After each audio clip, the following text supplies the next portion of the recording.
के किचनमध्ये तुमचं सगळ्यांचं स्वागत आहे. नमस्कार. आज तुम्हाला मी शेव बटाटा पुरी दाखवणार आहे.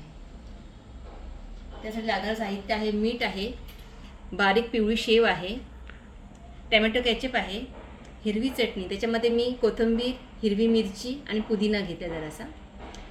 ही लाल चटणी आहे, एक चिंच थोडीशी आहे आणि एक खजूरचा तुकडा घेतलेला आहे. हे बटाटेच मी उकडले बटाटे 2 ते स्मॅश केले, त्यात थोडंसं मीठ टाकलं आहे मी. हे बारीक टमॅटो चिरून घेतलेला आहे, हे कांदा चिरून घेतलेला आहे आणि पुऱ्या आहेत शेवपुरीच्या, त्या चपट्या घ्यायच्या. पुऱ्या फुगलेल्या पण मिळतात बाजारामध्ये आणि अशाही, पण आपल्याला शेवपुरीसाठी चपट्या पुऱ्या लागतात. चपट्या पुऱ्या घ्यायच्या. या मी एका प्लेटीमध्ये चपट्या पुऱ्या घेतलेल्या आहेत. आता दाखवण्याची मी तुम्हाला प्रोसिजर दाखवते काय करायचं ते. सर्वप्रथम सर्व पुऱ्यांवर मीठ लावून घ्यायचं. हाताने टाकलं तरी फक्त चिमूटभर मीठ टाकायचं, जास्त नाही, खारट होऊ शकतं ना ते. थोडं थोडं मीठ टाकून घ्यायचं. मीठ टाकल्यानंतर हिरवी चटणी प्रत्येकावर थोडी जशी हवी तशी घ्यायची. तिखट जास्त हवं असेल तर जास्त घ्यायची. लहान मुलं तिखट जास्त खात नाही, त्यासाठी थोडी घ्यायची. थोडा थोडा बटाटा त्याच्यावर लावून घ्यायचा.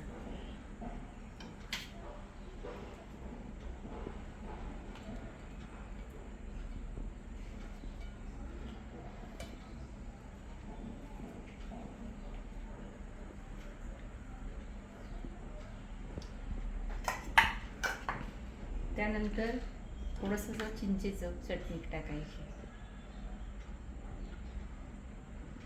हे पदार्थ पुढे मागे केले तरी चालतील, असं काही नाही पहिलं हेच टाकलं पाहिजे नंतर हेच टाकलं पाहिजे, पण शेवटी आपली शेव आली पाहिजे.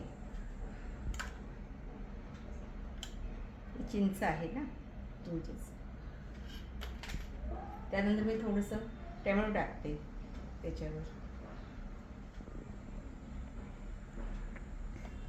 सिरियल पुढे मागे झाली तरी चालेल पदार्थाची, पण ती सर्वच व्यवस्थित पडली पाहिजे प्रत्येकावर. कमी जास्त पण चालेल आवडीनुसार. त्यानंतर त्यावर कांदा टाकते. त्याला कांदा जास्त लागतो, काही लोक कांदा खात नाहीत, त्यांनी कांदा नाही खाल्ला तर टाकला तरी चालेल. पण कांदा टाकला की टेस्ट त्याला जास्त छान लागते.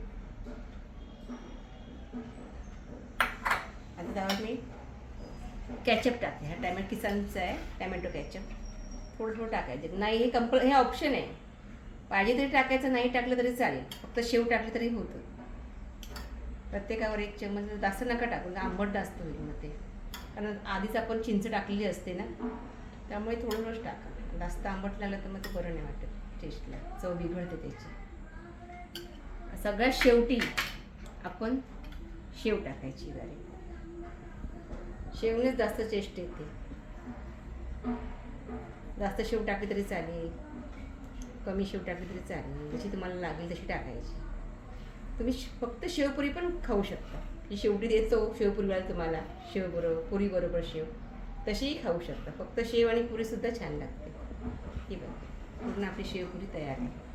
शेवटी मागतात ना दुकानदाराकडे, शेव दे पुरी दे, त्यासाठी तुम्हाला शेवपुरी तीसुद्धा तयार आहे. हे घ्या शेवटी खायला तुम्हाला. ही बघा, हा आपला पदार्थ तयार झालेला आहे शेवपुरीचा. आपली शेवपुरी तयार आहे.